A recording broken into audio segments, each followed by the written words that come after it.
Hello friend, સ્વાગત છે તમારું મારા કિચનમાં. આજે હું તમારી સાથે શેર કરીશ જુવારના પુડલાની રેસીપી. શું તમે તમારા ડાયટમાં હેલ્ધી અને ગ્લુટેન ફ્રી વસ્તુઓ ઉમેરવા માંગો છો? તો આજે જ બનાવો પૌષ્ટિક જુવારના પુડલા. આ નાસ્તો ન માત્ર સ્વાદિષ્ટ છે પણ વજન ઘટાડવામાં અને એનર્જી જાળવી રાખવામાં પણ મદદરૂપ થાય છે. અને ફક્ત 10 જ મિનિટમાં આ જુવારના પુડલા બનીને તૈયાર થઈ જાય છે. તો ચાલો રેસીપી શરૂ કરીએ. જુવારના એકદમ ટેસ્ટી પુડલા બનાવવા માટે સૌથી પહેલાં મિક્સિંગ બાઉલમાં અહીં 1 કપ જેટલો આપણે જુવારનો લોટ લઈશું. તેને મેં સરસ એવો ચાળી અને ત્યારબાદ લીધો છે.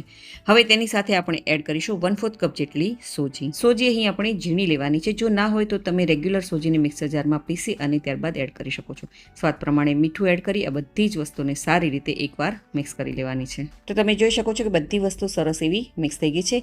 હવે જરૂર પ્રમાણે આપણે તેમાં પાણી એડ કરતા જઈશું અને એક સરસ એવું બેટર તૈયાર કરી લેવાનું. માત્ર તમારે એ વાતનું ખાસ ધ્યાન રાખવાનું કે પાણી બધું એકસાથે નથી એડ કરવાનું. થોડું પાણી એડ કરતા જવાનું છે ને એકદમ લમ્સ ફ્રી એટલે કે ગાંઠો ન રહે તેવું આપણે બેટર તૈયાર કરી લેવાનું છે. તો તમે જોઈ શકો છો કે બેટર સરસ એવું આપણું તૈયાર થઈ ગયું છે. તો તમે જોઈ શકો છો કે આવી રીતે રિબનની જેમ બેટર પડે એ રીતનું જ આપણે થીક બેટર તૈયાર કરવાનું છે. અહીં આપણે અત્યારે પાણીનો ઉપયોગ નથી કરવાનો. હવે આ બેટરને આપણે સાઈડમાં રાખી દઈશું અને અહીં આ બેટર બનાવવામાં મને 1.5 કપ જેટલા પાણીની જરૂર પડી છે. હવે ઢાંકણ ઢાંકી અને 10થી 15 મિનિટનું બેટરને રેસ્ટ આપી દઈશું. ત્યાં સુધી આપણે નેક્સ્ટ પ્રોસેસમાં જઈએ. મીડિયમ ગેસની ફ્લેમ પર એક કડાઈ રાખીશું અને તેમાં 1 મોટી ચમચી જેટલું તેલ એડ કરીશું.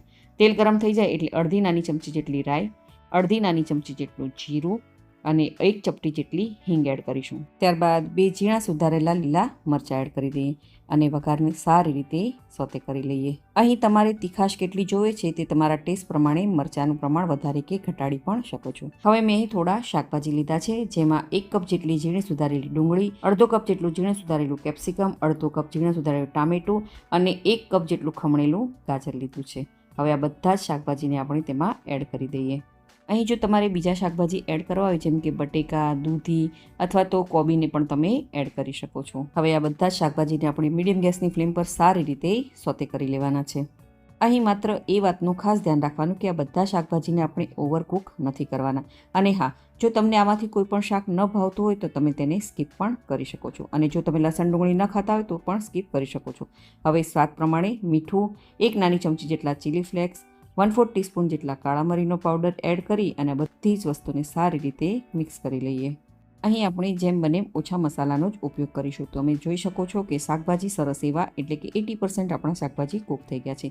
હવે ગેસની ફ્લેમ આપણે બંધ કરી દઈશું અને તેને સાઈડમાં રાખી દઈશું.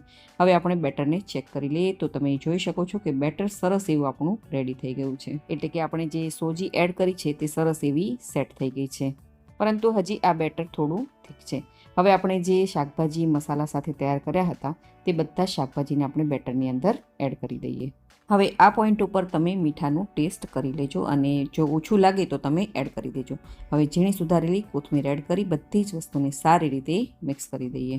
અહીં જો તમારે થોડું હજી તીખું ખાવું હોય તો તમે થોડું ઝીણું સુધારેલું લીલું મરચું એડ કરી લેજો. તો તમે જોઈ શકો છો કે બેટર સરસ એવું રેડી થઈ ગયું છે.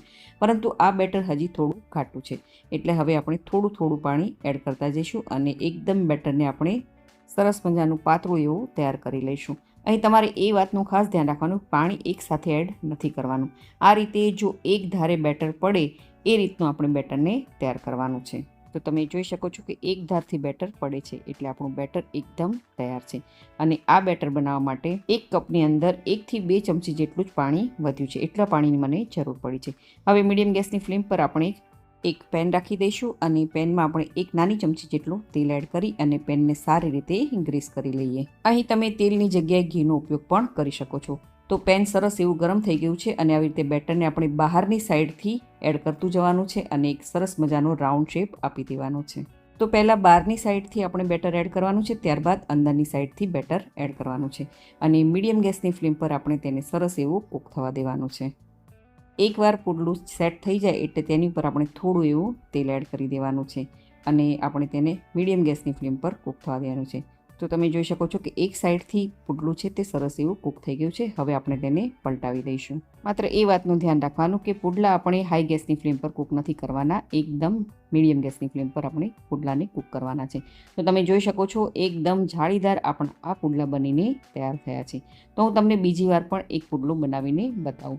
સેમ પ્રોસેસથી આપણે તેલ એડ કરવાનું છે અને પેનને સારી રીતે ગ્રીસ કરી અને બેટરને બહારની સાઈડથી એડ કરતું જવાનું છે અને ત્યારબાદ જ આપણે અંદરની સાઈડ બેટર એડ કરવાનું છે અને મીડિયમ ગેસની ફ્લેમ પર આપણે પુડલાને કૂક કરવાનું છે.